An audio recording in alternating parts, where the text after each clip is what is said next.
నాన్నకి అబద్ధం పెడుతున్నావు అన్నమాట. అవునే, నాకు ఇంకా టైం కావాలి అంటే ఇంకా ఒప్పుకుంటాను. చేసుకో చేసుకో. పెళ్లి తర్వాత లైఫ్ చాలా బాగుంటుంది. నేనైతే చాలా ఎంటర్టైన్మెంట్ ఫీల్ అవుతున్నాను. ఇదేదో ఎంటర్టైన్మెంట్ లాగానే చూస్తావే, అదే నీ గ్రేట్నెస్. Thank you. ఆ మేకప్ గురించి అడిగి చెప్తావుగా? తప్పకుండా తనతో మాట్లాడి నీకు అప్డేట్ చేస్తాను. ఆల్మోస్ట్ కన్ఫర్మ్ చేసుకో. డన్ మరి, ఉంటాను. సరే బాయ్. మనకి త్వరలో వెడ్డింగ్ ఇన్విటేషన్ రాబోతుంది. ప్రిపేర్ గా ఉంటూ వెళ్ళాలి. వెళ్ళాలే కానీ ఇంట్లో పరిస్థితులు నీకు ఎంటర్టైన్మెంట్స్ లో ఉన్నాయా? Yeah, I'm enjoying a lot. అంత బాధపడుతుంది, నువ్వు ఎంజాయింగ్ ఎ లాట్ అంటావేంటి? లేకపోతే లైఫ్ లో మొత్తం పోగొట్టుకున్నట్టు కన్నీళ్లతో ఖర్చులు తడిపేసుకోవాలా? నాకు ఓపిక లేదు బాబు. లైఫ్ ఇస్ బ్యూటిఫుల్ అని నమ్మేదాన్ని. ప్రతి విషయాన్ని హ్యాపీగా స్పెండ్ చేయాలనుకుంటాను. దేనికైనా రాసి పెట్టుంటారు. అగ్రదేవి, ఇప్పుడు మా ఫ్రెండ్ కింద బయటికి మేకప్ గురించి అడిగింది. నేను రోహిణి గురించి చెప్పాను. రోహిణికి ఇప్పించిన ఈ ఆఫర్ ని నేను వద్దంటే మాత్రం ఆపుతావా? బాగుంటే ఈ పర్మిషన్ అంటే హస్బెండ్ కదా, హట్ అవ్వకూడదని జస్ట్ ఒక మాట అన్నాను. రోహిణికి చెప్పడానికి నాకేం ప్రాబ్లం లేదు, కానీ ఆంటీ రోహిణిని షోరూమ్కి వెళ్ళడానికి పర్మిషన్ ఇవ్వలేదు కదా. ఇప్పుడు ఈ విషయం చెప్తే నా మీద ఫైట్ అవుతారేమో. ఏమో, మేబీ అవ్వచ్చేమో. ఆయన ఎందుకు అవ్వాలి? నేనేమైనా తప్పు చేస్తున్నానా? రోహిణికి హెల్ప్ చేస్తున్నాను. మేకప్ అనేది రోహిణి ప్రొఫెషన్. మొత్తానికి ఆంటీకి ఏ రైట్స్ ఉన్నాయి? శృతి, అమ్మ ఫైర్ అవుతుందేమో అని డౌట్ రైజ్ చేశాను. రైట్స్ లేవు అంటుంది నువ్వు. క్వశ్చన్ నీదే, ఆన్సర్ నీదే. ఇక నన్ను అడగడం. అలా అంటారేంటి? వైఫ్ రాంగ్ డెసిషన్ తీసుకునేటప్పుడు హస్బెండ్ కదా సెలెక్ట్ చేయాలి. బాధ్యత లేదా నీకు? భార్య అంటే ఇర్రెస్పాన్సిబుల్ హస్బెండ్. నన్ను ఇప్పుడు ఏం చేయమంటావో చెప్పు. నేను చెప్పింది ఫాలో అయ్యే ఉద్దేశం ఉంటే అప్పుడు చెప్పు, చెప్తాను.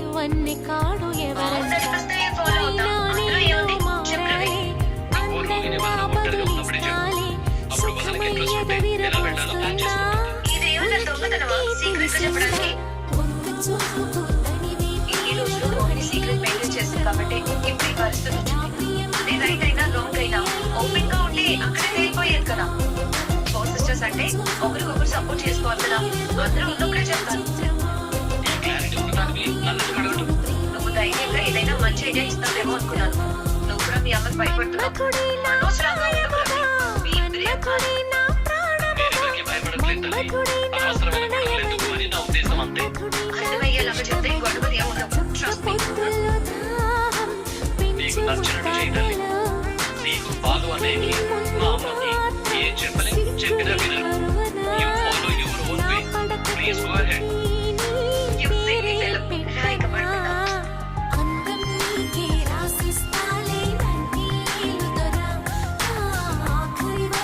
రేయ్, ఏం చేస్తున్నారా?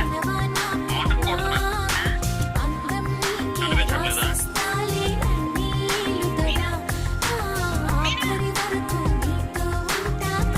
ఏంటత్తయ్య?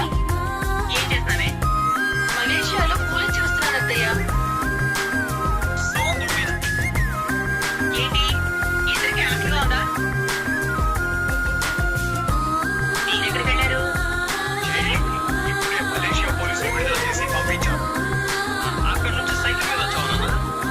మీ అందరికీ ఏమైంది? మీరెక్కడి నుంచి వస్తున్నారు? పార్క్ లో పడుకొని ఇప్పుడే లేచి వస్తున్నాను. గుడి ముందు అడుక్కుంటానంటే అందుకు వేరే వాళ్ళు ఉన్నారని ఆపేశాను. ఓ! మీరందరూ కలిసి నన్ను పెళ్ళని చెయ్యాలనుకుంటున్నారా? అందుకు కూడా వేరే వాడు ఉన్నారు. పార్లర్ ముందుగా నాపై ఎప్పుడు మాట్లాడండి. రే కొట్టడా, టపాసులు తీసుకురారా, పండగ చేసుకున్నాం. లేకపోతే ఏంటి? ప్రతి ఒక్కరిని అదుపాజ్ఞల్లో ఉంచాలని చూస్తే ఇలాగే తిరగబడతాం. అప్పుడు అంత పోస్టుకి గౌరవం ఉండదు. మీ పెద్దరికానికి విలువ ఉండదు. రోహిణి, మీకెందుకు? ఏంటి? మిమ్మల్ని పిలవలేదుగా? మీ పేరు రోహిణియా? రేయ్, నీ భార్య నోరు అదుపులో పెట్టుకోమని. మేమందరం నీకు చెప్పాల్సిన మాట కదా మాది. అందరం మీ మాటకి విలువనిస్తున్నాం. అంతగా మేము మిమ్మల్ని గౌరవిస్తున్నాం. తల్లిగా మీ కొడుకులు మర్యాదిస్తున్నారు. ఇంకేం కావాలి మీకు?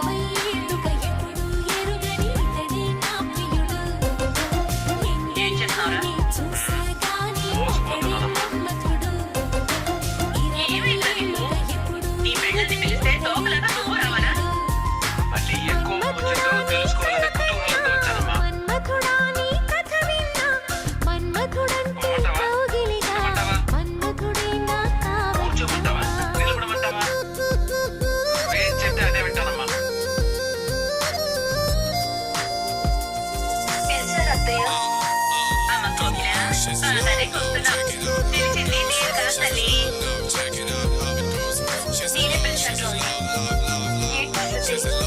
నా ఫ్రెండ్ ఫంక్షన్ కి మేకప్ చేయడానికి బ్యూటిషియన్ కావాలండి. నీకు వీలవుతుందా? ఎవరిని పట్టుకొని ఏమడుగుతున్నావు?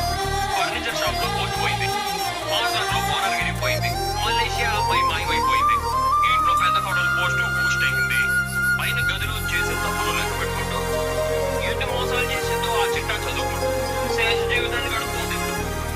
అన్ని పుణ్యాలు నువ్వే కట్టుకుంటున్నావు కదా బాలు. మాకు ఇంకా పనే ఉంటుందిలే. ఇంకా చెప్పడానికి అబద్ధాలు, చేయడానికి మోసాలు ఏమీ మిగలేదటండి. మనసు గెలిచిన తోడు కలిసి ఎదలలో ఊయలలుగే అందుకే పనేమీ లేదట. చేయాల్సినవన్నీ చేసేసి తీరిక కూర్చుని మీ మీద మా మీద ఏడవడం మొదలుపెట్టింది. మీ ఇద్దరికీ బాగా సంతోషంగా ఉన్నట్టుంది. సుఖమయ్యద విరబోస్తున్నా వాళ్ళిద్దరికి ఏంటి? మా ఇద్దరికి కూడా సంతోషంగా ఉంది. పండగ చేసుకున్నావంటే లీవ్ లేదు దండగా అని కోరుకుంటున్నా. రవి, నువ్వు కూడా వాళ్ళతో చేరిపోయావా? ఏ, ఆపు రోహిణి. నేనంటే నా క్యాన్సర్ చెప్పు. మేకప్ చేయడానికి వెళ్తావా లేదా? ఏంటి? మన్మథుడే నా కాయముగా, మన్మథుడే నా ప్రాణముగా, మన్మథుడే నా హృదయమని, ఎంత అమాయకంగా మాట్లాడుతున్నావే. ఇష్టమని, చుక్క పొద్దుల్లో దాహం పెంచు నీ ముత్తాటలో, సంగతి నాకు తెలియదని నా దగ్గర ప్రార్థన మొదలెట్టావా? సిగ్గునే మరువనా, ఏంటమ్మా నా అత్తయ్య పర్మిషన్ ఇవ్వడం ఏంటి? నీ పేరే పెట్టనా, నువ్వేమైనా వద్దన్నావా? ఫర్నిచర్ షాప్ లో దాని కాలు మోపకూడదని మాత్రమే చెప్పాను. వాడికి సాయం చేస్తుంది కదా, ఎందుకు వద్దన్నావు? అబ్బో, అది చేసే సాయం అంతా ఇంతగా కోట్లు సాయం చేస్తే లెక్క పెట్టుకోవడానికి కలియుగమే అయిపోయేటట్టుంది. అబ్బబ్బబ్బబ్బబ్బ, నా కొడుకునని ఎప్పటికో తీసుకెళ్ళిపోతుందని ఆశపడ్డాను. 4 రోజులంటే వాడిని మధ్యస్థిత లేకుండా చేసి అలానా హాస్పిటల్కి తీసుకెళ్ళేది. ఏమీ అవసరం లేదు. దాని వెనక పదం ఫర్నిచర్ షాప్ లో మోగితే కొచ్చిలకి కవలనుకుంటావు, మీరు వాళ్ళకి పిల్లనుకుంటావు.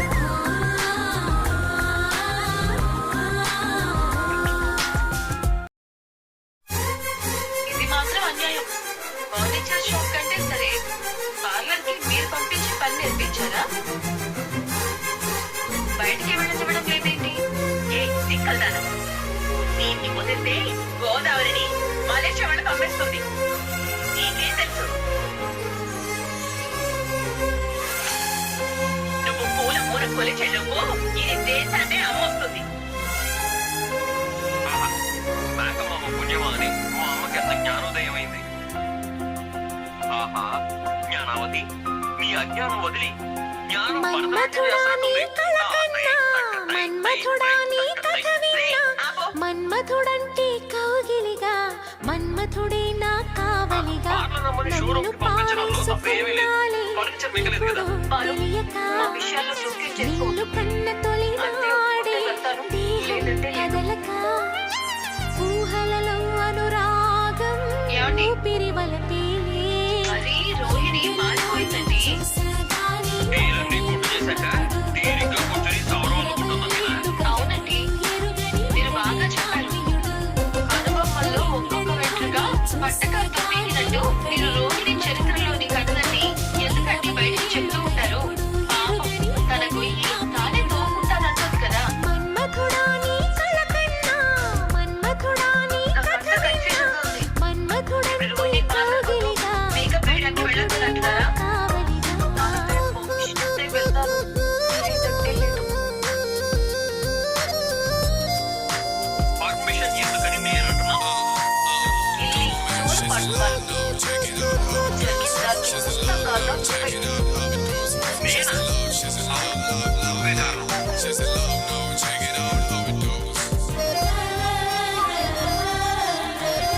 ఇంతకు చూసి ఇంతదాకా తీసుకొచ్చావు. రేయ్, మలేషియా అనే బ్రహ్మేషియా నుంచి బయటపడాలనే కదరా నేను నిజం బయటపెట్టింది. అంటే ఏంట్రా మనోజ్, మోసం చేయడం తప్పు కాదు కానీ నిజం బయట పెట్టిన వాళ్ళదే తప్పు అంటున్నారా రోహిణి?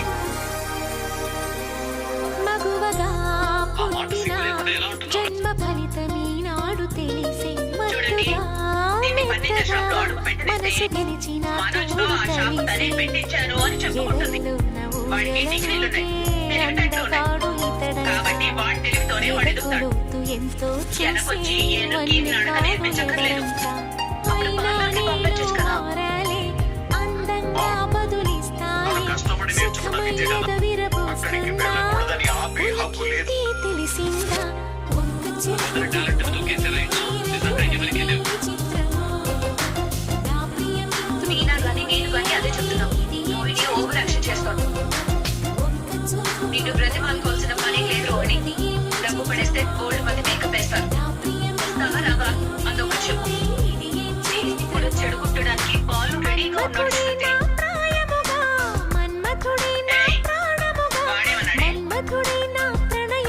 ఇంత జరిగినా వాడు వాడి పెళ్ళాం ఈ రవి శృతి అందరూ నిన్నే సపోర్ట్ చేస్తున్నారు కదా.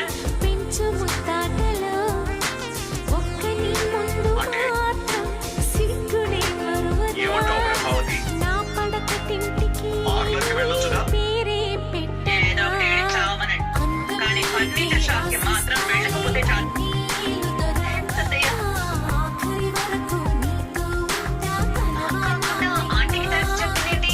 తన పిల్లక అమ్మ చేతిలో ఉంది. అమ్మ ఎటు లాగితే అటు తిరగాల్సిందే కదా. నేను గదికి వెళ్ళను. వద్దు నాన్న. నీ పెళ్ళం బయటికి తగలటాకే నువ్వు నీ గదిలో ఆహ్వానించు. అలాగేనమ్మా.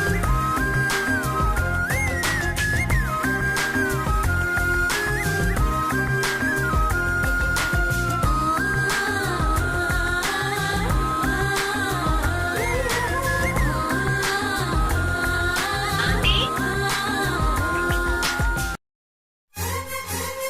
Hello aunty. సుమతి, ఎన్నాళ్ళైందమ్మా నిన్ను చూసి? మీకు టాబ్లెట్స్ తెచ్చానా ఆంటీ?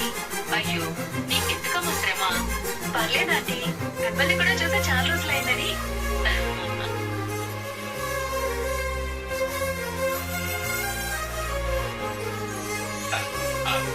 హాయ్ సుమతి గారు, ఎంతసేపు అయింది వచ్చి? ఇప్పుడే ఆంటీ. కూర్చోండి. మీరిద్దరూ మాట్లాడుతుంటండి, నేను బట్టలు ఆరేసి వస్తాను. బట్టలేగా, కాసేపు ఆగి ఆరేయచ్చులేండి. తర్వాత వంట చేయాలి, ఇల్లు ఉడ్చి మాకు పెట్టాలి. చాలా పనులున్నాయమ్మా. ఈ పనులన్నీ మీరే చేస్తారా? తప్పదు కదమ్మా. వీడు పెళ్లి చేసుకుంటే ఆ వచ్చే కోడలైనా కాస్త సాయంగా ఉంటుందనుకుంటే వీడు పెళ్లి ప్రస్తావనే తేవట్లేదు. నాకు చేసుకోవాలని ఉంది. నేను చేసుకోవాలనుకున్న అమ్మాయి సమాధానం కోసం ఎదురు చూస్తున్నాను. ఇదమ్మా వీడి తీరు. వీళ్ళంటే అమ్మాయి అంటాడు. ఆ అమ్మాయి ఎవరు ఏంటో అసలు ఒప్పుకుంటుందో లేదో. అయినా వీడి కాస్త నచ్చ చెప్పి ఒప్పించమ్మా. ఒప్పుకోవాల్సిన తనే. ఆ, ఏంటి? ఆ, కాకపోతే కాఫీలో టీలో తెచ్చు. గెస్ట్ ఎంతసేపు నిలబెడతాం ఏమి ఇవ్వకుండా. నామతి పడ్డ అసలు విషయమే మర్చిపోయాను. ఉండమ్మా. పర్లేదండి, 2 నిమిషాలు తీసుకొస్తాను.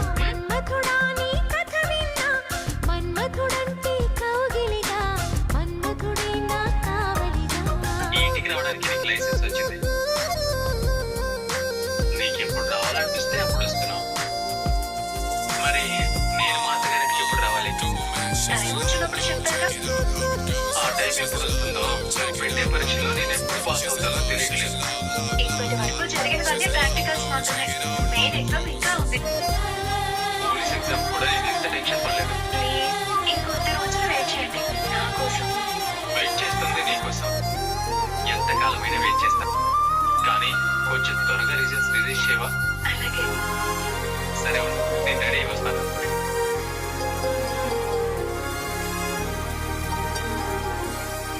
కాఫీ తీసుకోమ్మా.